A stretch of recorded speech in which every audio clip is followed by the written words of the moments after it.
Southeast Asia is becoming much more aggressive because there's a new approach. There is a view that if the regulatory action is much more progressive, it will attract foreign investment and add to the economic profile of the region. Second statement, well, criminal organizations, just as Shimon was referring to in his talk, they actually just move from one regime, one country to the next when they know that, like fraud, it has less stringent monetary controls. Or, three, regulatory enforcement action is accelerating because there's a big global effort. And a lot of the global institutions are really being forced to apply controls from a global perspective, including here in the region. So let's start first with Richard, if you don't mind. What's your view? Do you see regulatory enforcement action continuing to increase, stay the same, and what are your views on why? I think we'll start to see. We haven't seen a lot in the region to date, but we are seeing what's happening in the US, what's happening through Europe. I think it will come. Right, I still think as a region we're developing our regulatory regime. So I think we're catching up in that space. So until we get to a space where we think we're at that level and then the enforcement comes through afterwards. Although we are seeing areas like Hong Kong have been pretty scrupulous on enforcement. So I think it's coming where I think we've first got to get the regulatory regime tight to be able to enforce it. Modern approaches to AML compliance risk. Now, within our firm, my firm, we work with financial institutions around the world. And what we have definitely seen is that firms are beginning to try to integrate their approach to managing compliance risk. Part of this is because of the cost. Part of it is because they're actually required to. The FSA in the UK is working alongside the OCC in the US, and they also have relationships with MAS here in Singapore and HKMA, the Hong Kong Monetary Authority. We are beginning to see similarities in the regulatory initiatives, and global institutions especially are trying to look for efficiencies in managing compliance risk within this global environment. So let's turn to the panel.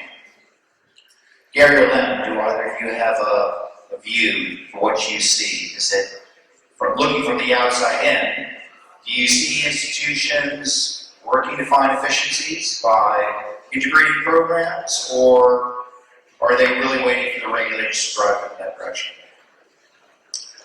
Thanks, Ed. Thanks, Lynn. I guess one of the things that we're seeing quite a bit of is a desire for one integrated solution to the whole KYC, AML, and financial crime space. The organisations that we're spending quite a lot of time talking with are talking in terms of bringing in their internal and external fraud, the unauthorised trading into a financial crime, one solution fits the organisation. A lot of this rolls straight back out to KYC. Okay, the data gather, KYC stage is always going to be how much you can do in the AML space, how much you can do on the fraud side. So there is a desire. Whether or not there is the ability to get it through is another question. Not least because if you're dealing with regulators and you've got a semi-working or pretty good working process at the moment, trying to get to the best in class is going to be difficult to sell. Thanks, Gary. Yeah. So really, certainly, what personally I've seen in the marketplace among financial institutions is that the AML programs within these organizations they are integrating.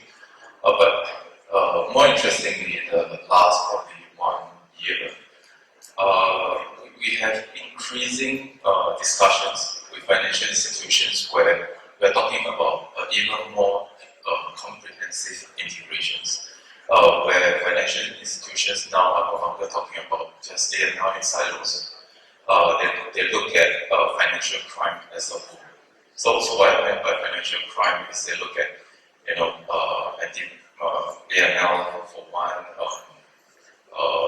market conduct, they look at fraud, they look at bribery and corruptions, all in its entirety. So what it meant is that, probably going forward, they're trying to gain efficiencies, effectiveness through having a sight on all these different areas all at once.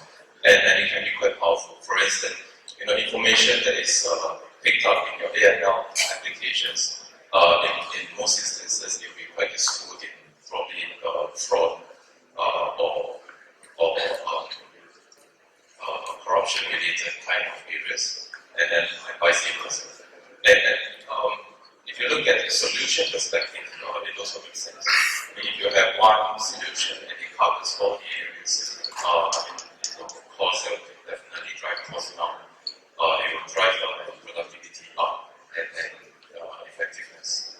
Yeah. Okay, Richard, from your view at DBS, what kind of, or really just even within the industry, being in compliance risk management for a while, what are you seeing within the market? What's different today? How is it changing the face of the management of compliance risk? I think compliance or AML or fraud generally have always been seen to be at the back end. And systems are always put in at the back end of a process. We got the transactional data, we didn't get all the granular information that we needed, but at TBS within the industry generally, I think we're recognising that like all of your customer experience requirements, we need to understand from the time we onboard through the life cycle of the customer and everything they're doing therein to help our detection be better. And but also to make the customer journey better. So right now we significantly delay onboarding of customers or compliance. So we can be a little bit smarter and more integrated with the onboarding process.